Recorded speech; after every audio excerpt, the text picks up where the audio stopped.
病人的情况有点特殊。行，我知道了，你注意一下。好嘞。我一会儿得去拿药，你跟我一块儿去吧。行，那我陪你去。哎呀，主任老是说这些事儿。领导通知我了，你目前不能接触任何专家，暂时不能在一线工作。我明白，只要能让我回医院工作，让我干什么都行。真的不打算休息几天啊？柯主任，我们医院护士人手本来就不够，我没有理由休息。什么工作都好，你安排吧。医用步桥洗涤，还有消毒间也由你来清理，会很累的。没问题。好，那我去忙了。好。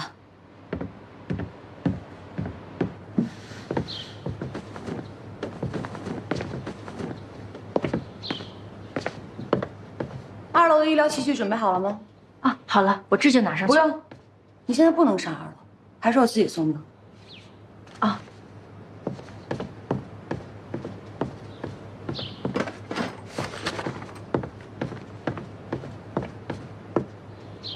你怎么拿给我呀？你现在满手都是细菌，又扫地又擦地的，这都是消毒器具，还怎么用啊？我拿的是托盘。托盘没有细菌吗？一点常识都没有。那你先把3楼的送上去，这些我再消一遍毒。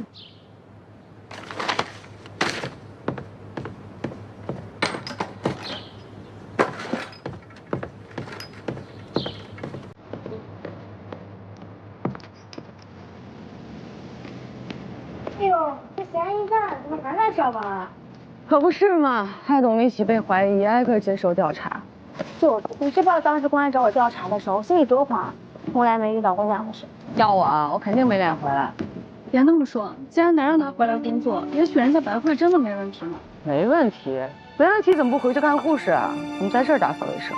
哎呀，都少说2句吧，人家有后台，公安专家组都有人，当心隔墙有耳啊。有后台有什么用？也不能把白的说成黑的吧？这事儿肯定是他干的，没跑，要不然公安为什么单独把他关起来？马姐，白慧，你这游手好闲的没事儿干了，正好后院有一堆床单，趁着天好赶紧洗出来吧。嗯，我知道了。是。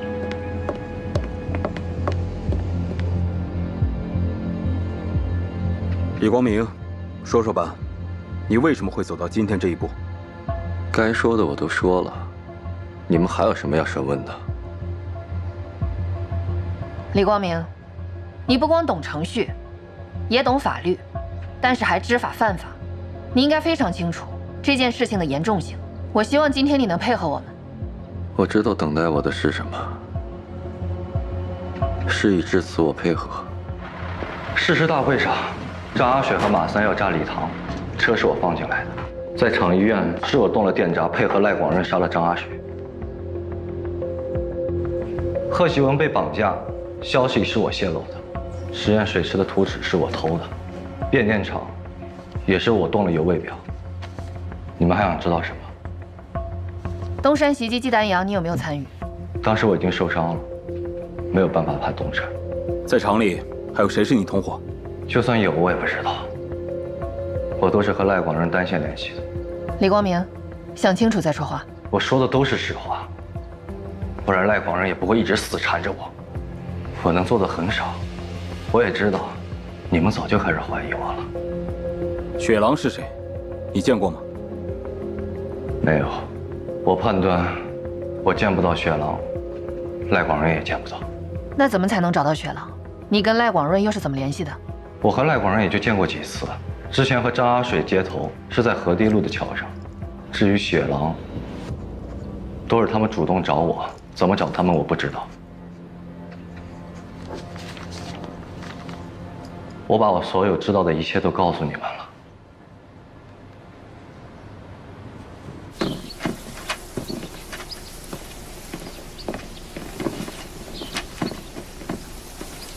你干什么？你这么多，什么时候能干完啊？反正我的工作也做完了，我帮你，我不管。今天就算是我面前着火了，我也要帮你干，我就要帮你干。谢谢你，马珊珊。哎，谢什么呀？快点。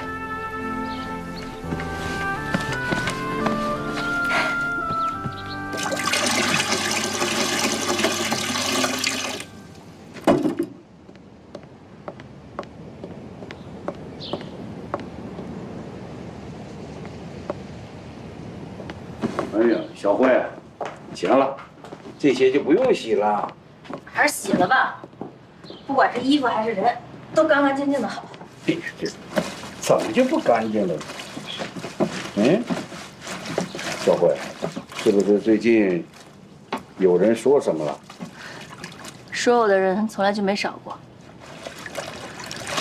哎，楚公这个事情，这影响还挺大的。要我说，这样，你在家休息几天，等他们把那个下毒的人找到了以后，你再回医院去上班。我问心无愧，我为什么要躲家里啊？再说，医院人手又不够。不够也不差你这一个呀。我自己带的孩子，我能不知道吗？楚公这个事情绝对不能是你干的，凭什么让你受这个冤枉气呀？明天爸爸到医院给你请假去。我要上班。我知道有人想看我倒下，但是我偏不会倒下。你还偏不？行了，我告诉你，爸爸最担心的，就是你最先撑不住，知道吗？我不信。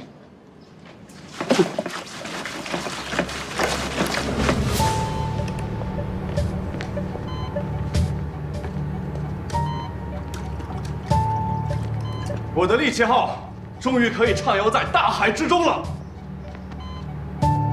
这只是个模型，别高兴得太早。我觉得还有点距离。这波纹变化明显，说明艇体外壳受到水摩擦的力度还是太大了。艇首还好，但是两侧和尾部波纹变化太大了。我可以多做几种尾部结构，包括什么十字形、X 形，都可以尝试一下。丹阳，你有什么想法？先等数据吧，等数据出来之后，咱们再讨论。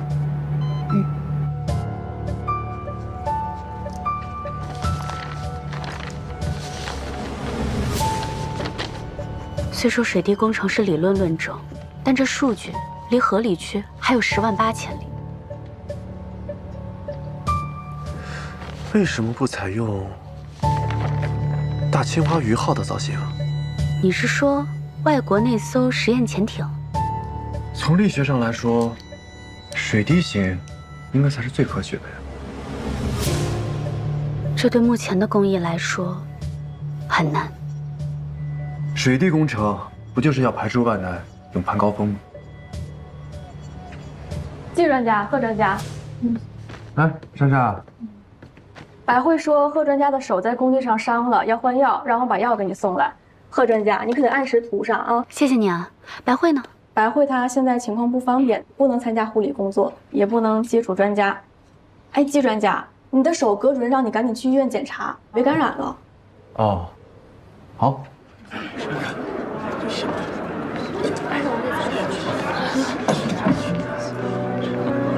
他就是下毒那个人吗？应该是吧。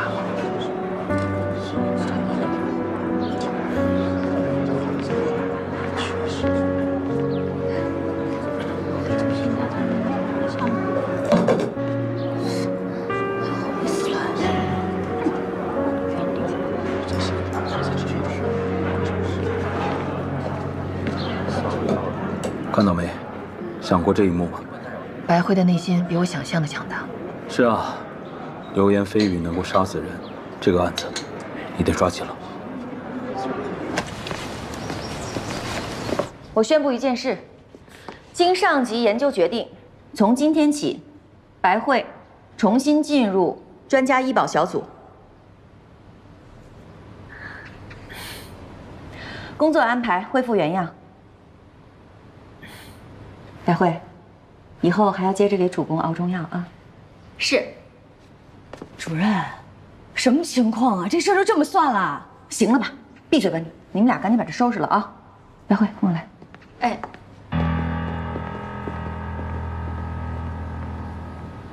我什么时候受过这种气啊？这个白慧这么大嫌疑都没事儿，还不就仗着庞红梅和季专家吗？你也是，怎么着替我说句话？我怎么说啊？再说你跟公安抬什么杠啊？这个白慧，只要他还在厂医院，咱俩就得受他一辈子的气。怎么了？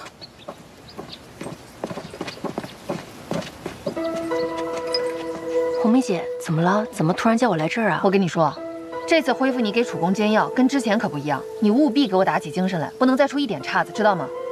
我知道了，红梅姐，我一定会小心的。你说说你，如果真的再出问题，就算是我也保不住你。不光是停职检查，是要按特务处置的。我一定不会再出错了。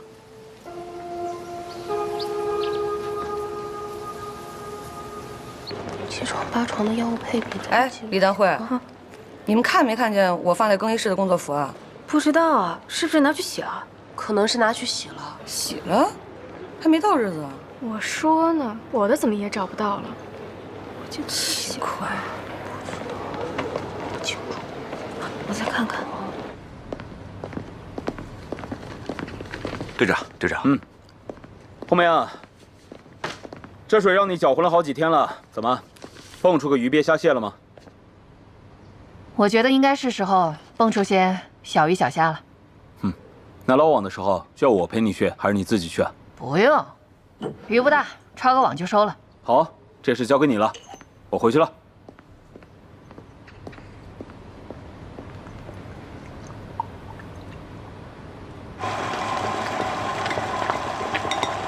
白慧，又来了好几个患者，快来帮忙！哎，来了。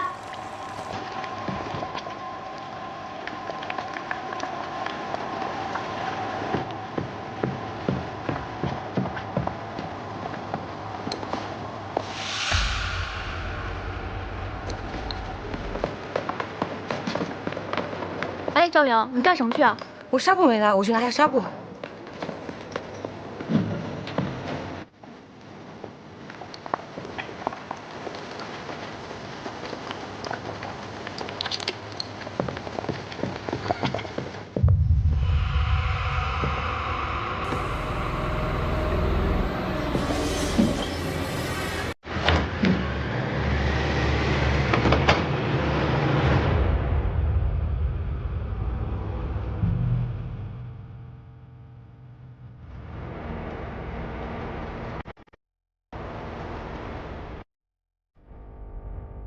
捂好你的口袋，跟我走。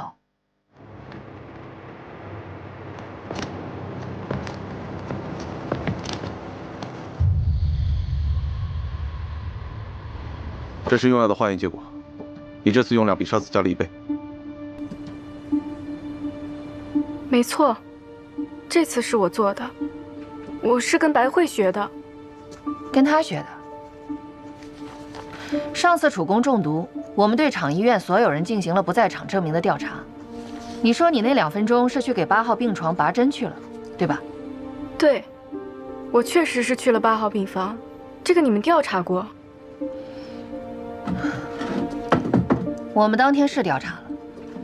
事发当天，你在8点钟去给8号病床输了1瓶250毫升的点滴。8点20分的时候，张玲要去给3号病床换氧气瓶，叫你去帮忙，你拒绝了，理由是你要去给8号病床的患者拔针，对吗？对。你后来直接去了吗？对，我是直接去了8号病房。但据我们调查，1瓶250毫升的点滴输完至少要40分钟，20分钟就拔针，合理吗？这谁能把时间记得那么清楚呢？我就随口一说。随口一说。我们问过8号病床的患者，你当时去的时候，他们在听小说连续广播，你还说有意思。是。这就证明，你至少是在8点半之后去的病房。这10分钟你去哪儿了？我直接去了8号病房啊，但是我没有直接拔针，我也没有看表，是不是你们把时间搞错了？小说连续广播是8点半开始，这就证明你肯定是8点半之后去的病房。说，这中间的10分钟你去哪儿了？我去了趟厕所。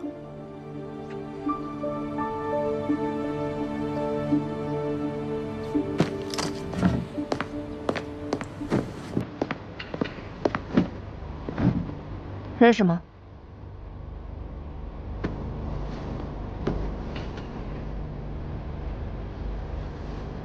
我说怎么找不到了？原来在你们这儿呢。我们拿去做了化验，在你衣服的口袋里发现了浪荡碱的残留液。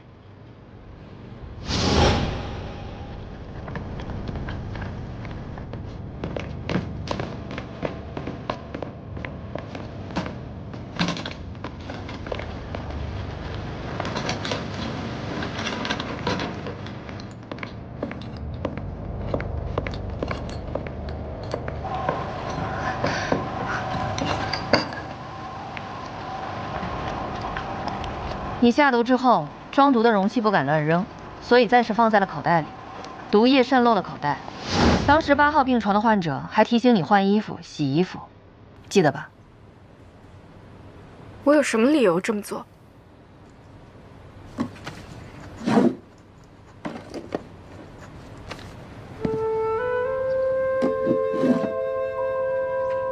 在你宿舍的桌子上发现的。这能说明什么？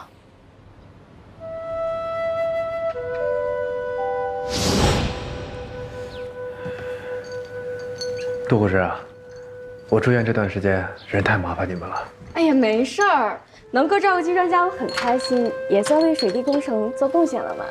也不知道怎么感谢你们好。哎，正好他们给了我2苹果，咱们这儿艰苦，拿一个。哎呦，这可是稀罕东西，那我收下了。别客气，收着吧。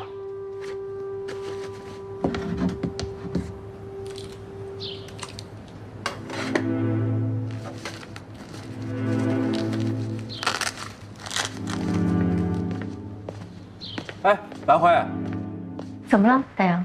来，拿着。他们给了我2苹果，正好杜芳一个，你一个。我不要，你留着吃吧。拿着吧，特意给你留的。那谢谢了。我再给你添点水。哎，好。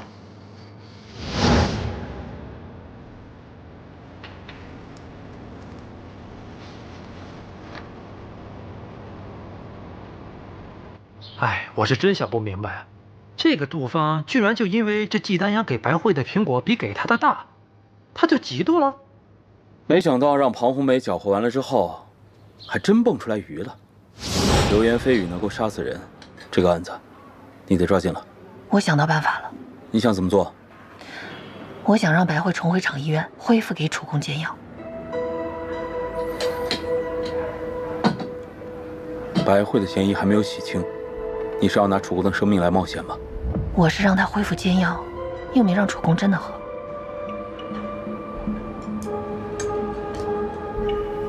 好，明白了，你是想假戏真做。杜芳嫉妒白慧，但他并不是特务。是啊，这说明赖广润能在厂医院杀了张阿水，协助他的人有可能还在厂医院。对，说的没错。通过这个，赖广润家搜出来的厂医院布局图，或许能给我们答案。陈生，到，搜集厂医院所有人的站位图进行对比。是。丁杰，给赖广润送报纸的人有消息了吗？这个人呢，只给赖广仁送报纸，见过他的人并不多，而且我那天问的那个大爷，他确实也说得不清楚。好，继续查。是，队长，我建议把所有信息汇总给姜世奎，让他画出嫌疑人的画像。好，就这么办。行动。是。对杜芳的处理决定：一系厂医院护士杜芳擅自使用危险物品，出于陷害同事的目的，造成水滴工程总工程师楚怀秋同志晕厥的恶性事件，经领导决定，处理如下：一、杜芳予以开除公职，移送公安机关进一步调查；二、厂医院管理存在严重问题，院长夏玉田、医务主任葛云负责护理工作，负有连带责任，给予通报批评。希望厂医院全员以此为戒，特此通报。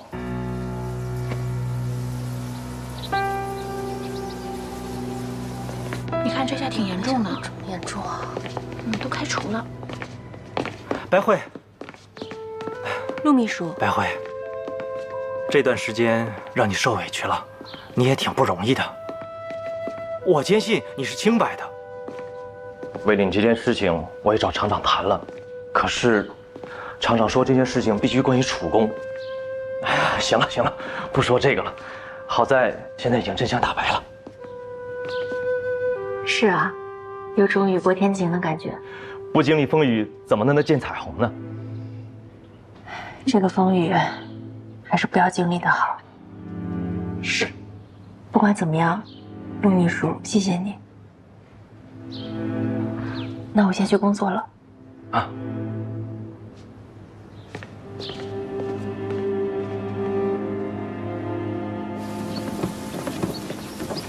红梅姐，我就说嘛，你一定会为我洗清冤屈的。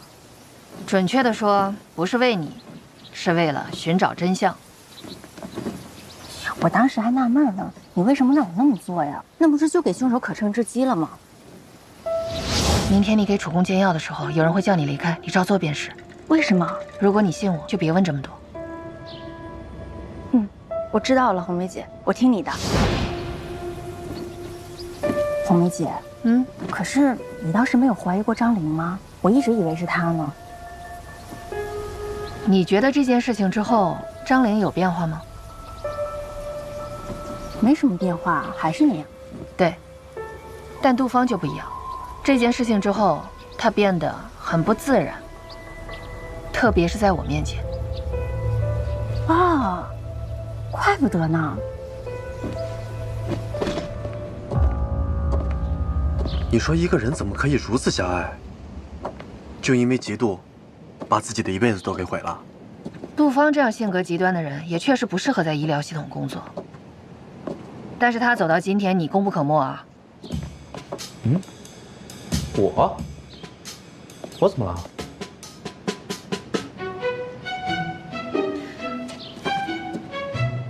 认识吧？你没事儿给女同志送什么苹果呀？啊？这就是一个苹果引发的案件，以后少给女同志送东西，不知道苹果酸。这哪儿跟哪儿啊？这是。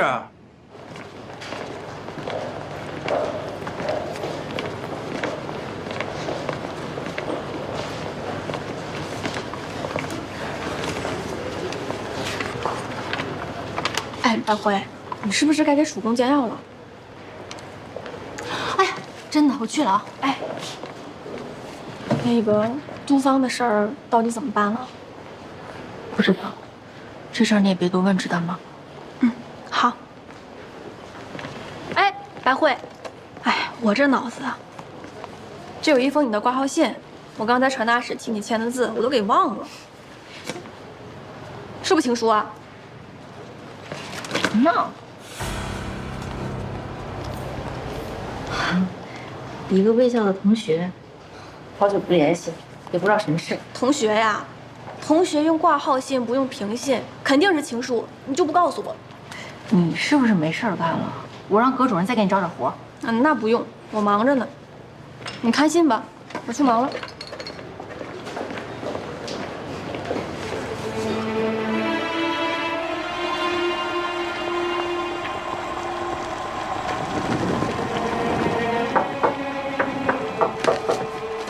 进。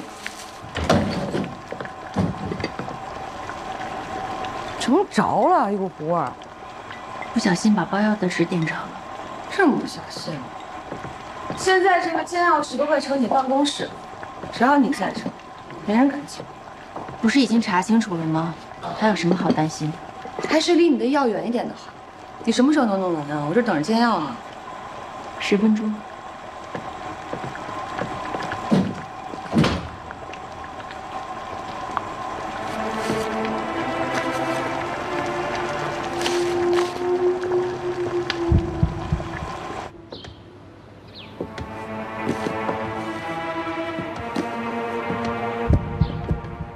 22拍。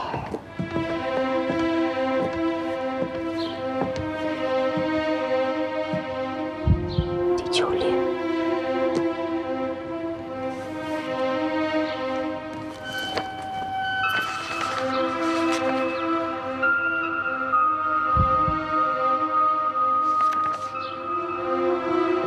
谢谢。哎，这不是白慧吗？啊，陆叔叔，来借书呀？对，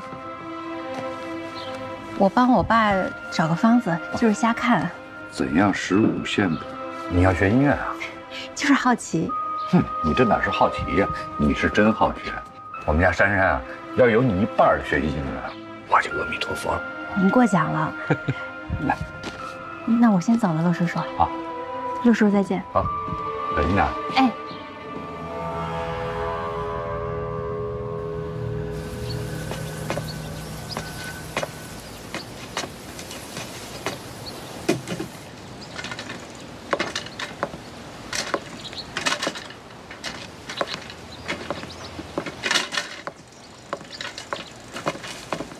小慧，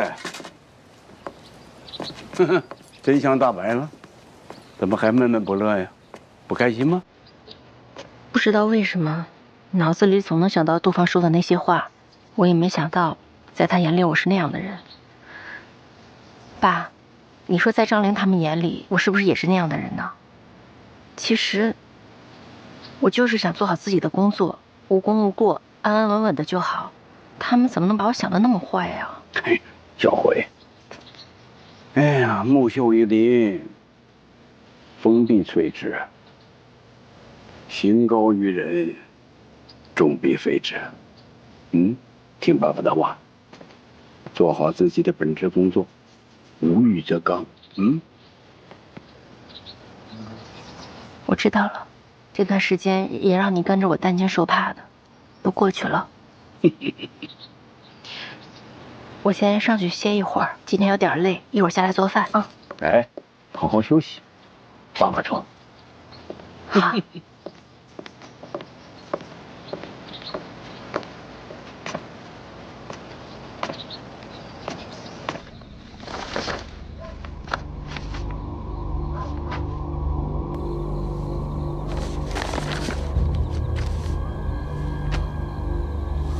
小慧，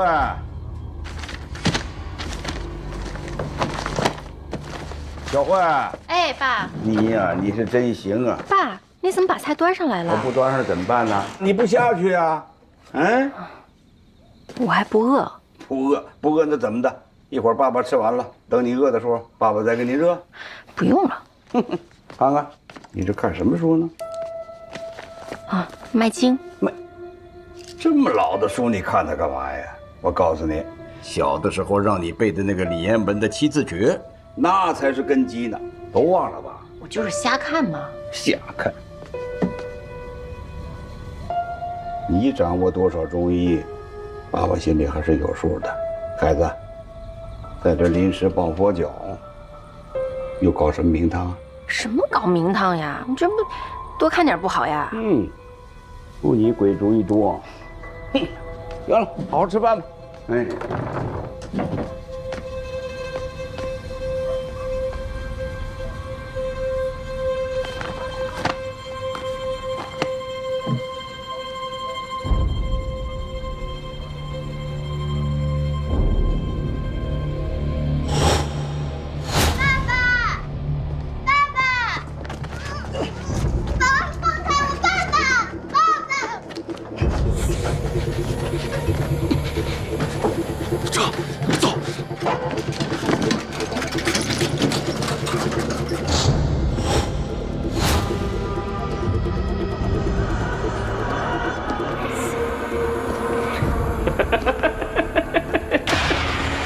别怕，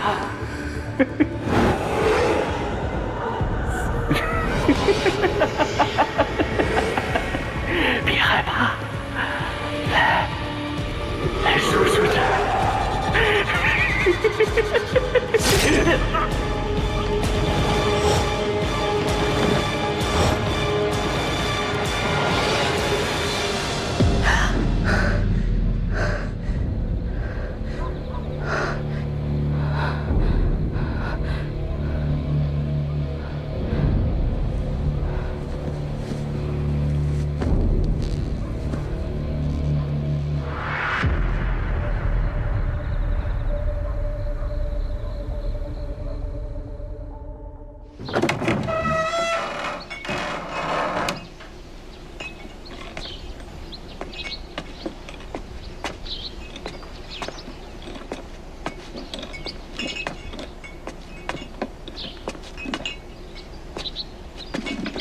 小慧，小慧，你还不上班吗？小慧，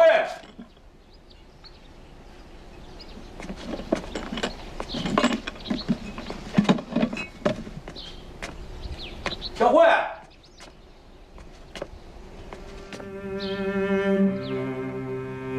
小慧啊！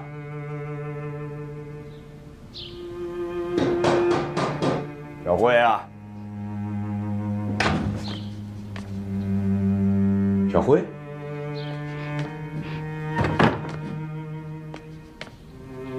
怎么了？小慧，哟，怎么这么热呀？怎么了？我看看。哟，你发烧啊？这是？那我看看。让我看看。怎么不说一声啊？你看看你，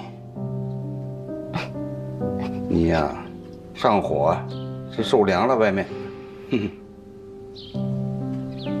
爸，我没事儿，你帮我熬点药吧，我想吃你熬的药。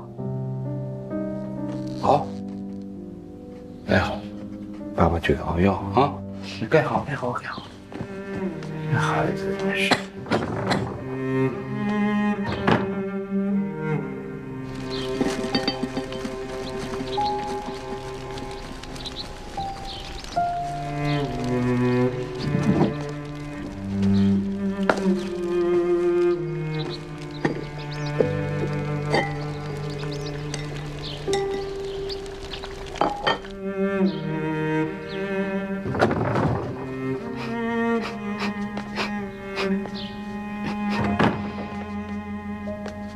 小辉，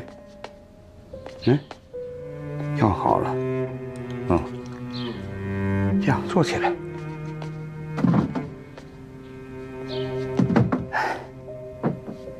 坐下来，哎呦，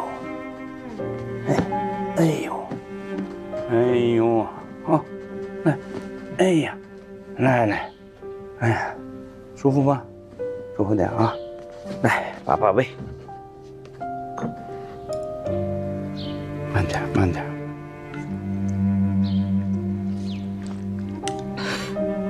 太烫了是吧？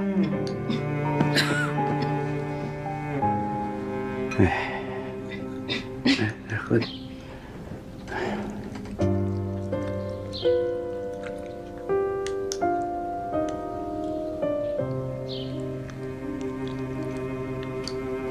你也是，哪那么多心事啊？净上火，有什么上火的？年轻轻的。我失踪的那几年，你找过我吗？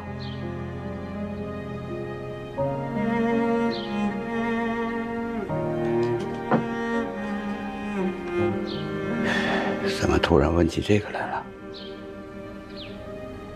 孩子，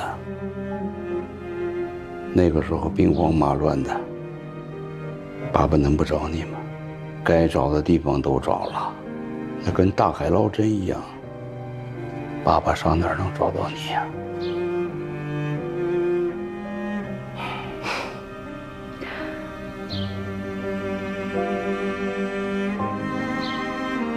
那4年，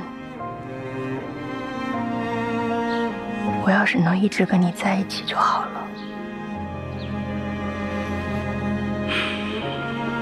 爸爸对不住你，不想这么多了，好好休息啊。爸，你去歇着吧，我一会儿自己喝药。我把药放这儿了啊。你想吃点什么吗？那行，先把药吃了啊，放这儿。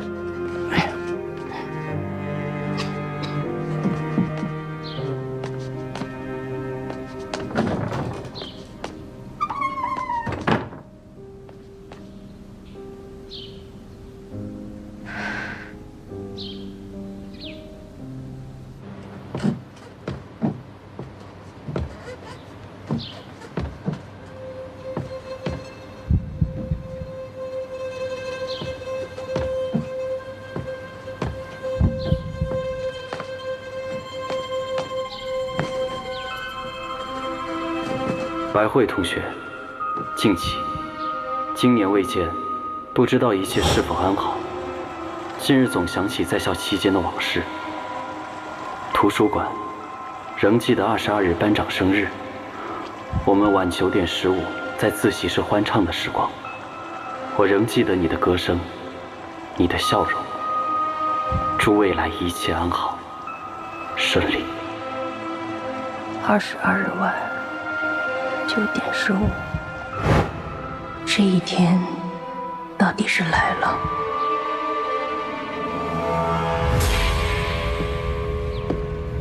这给赖广润送报纸的这个人呢，至少是雪狼跟赖广润的联络人。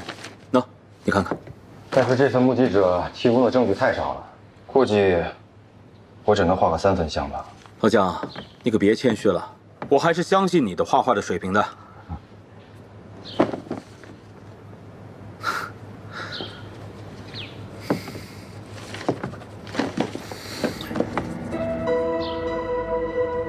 这赖广润的每幅画里，怎么都有关帝庙的元素？档案上说他是个弃儿，刚出生就被父母遗弃在了关帝庙。那这就解释得通了，他把关帝庙比作是一种意境，灵魂家园。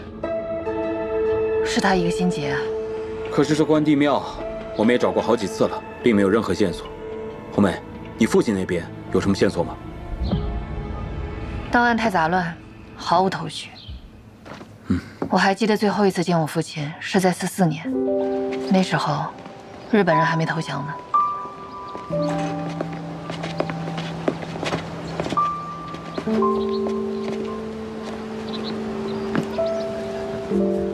梅梅，爸爸教你的那首诗，你能现在给爸爸背出来吗？万里赴戎机，关山度若飞。朔气传金柝，寒光照铁衣。将军百战死，壮士10年归。哎呀，我宝贝儿真聪明，是不是？这几句诗啊，是爸爸对你的期望，将来一定要成为像花木兰那样的巾帼英雄。好。爸爸呢，要出门办点事儿，可能要过段时间才能回来。爸爸不在家的时候呢，你一定要好好的学习，替爸爸照顾好爷爷和奶奶，好吗？好。爸爸，那你什么时候回来？这一次的时间可能会久一些。喂，不管爸爸在哪儿，爸爸都会想你的，因为你一直都在爸爸这儿呢。这是哪儿？心里。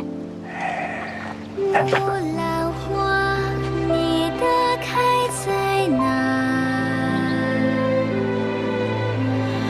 木兰花，爸爸，我也会想你的。木兰花，饱含离别那句话。木兰花，当你回答。爸爸走了。木兰花，眼前那西瓜。木兰花，远方的云霞。木兰花，沿着你去的路木兰花，浪开天涯。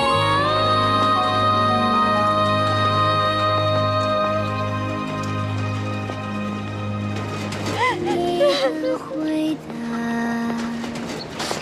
花满天涯。后来遇到老师，老师说西南解放之时，就是我和我父亲重逢之日。没想到，我听老师说起过，卢门解放的前3天，你父亲牺牲在了卢门。小会楼里牺牲烈士名单，我看过，但是里面没有老庞。什么？你确定？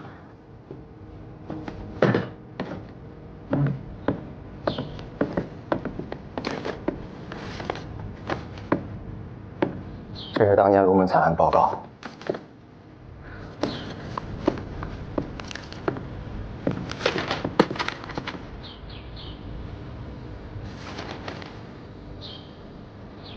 山雀后面为什么画了一个问号？这个山雀应该就是你父亲，但是现在还不确定，而且这个问号还是张局亲自打上去的。当年老庞的任务是去营救小灰楼里的同志们，但是任务失败了，老庞也遇害了，但是老庞在哪儿牺牲的，至今还查不清楚。当年龙门惨案的炮制者是雪狼，所以我们怀疑这个雪狼就是凶手。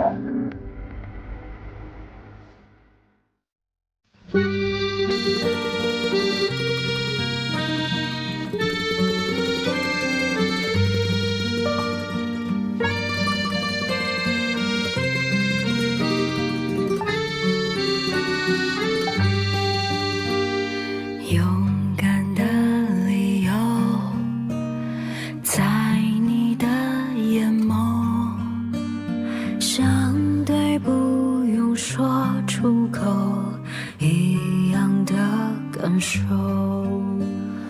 无论去哪，结伴出发，执着于沉默表达，汇聚成铁流，献功夫同舟，青春中化成星斗，温暖在心头。那片静悄的山崖，长满了白花，管它雨雪和风沙。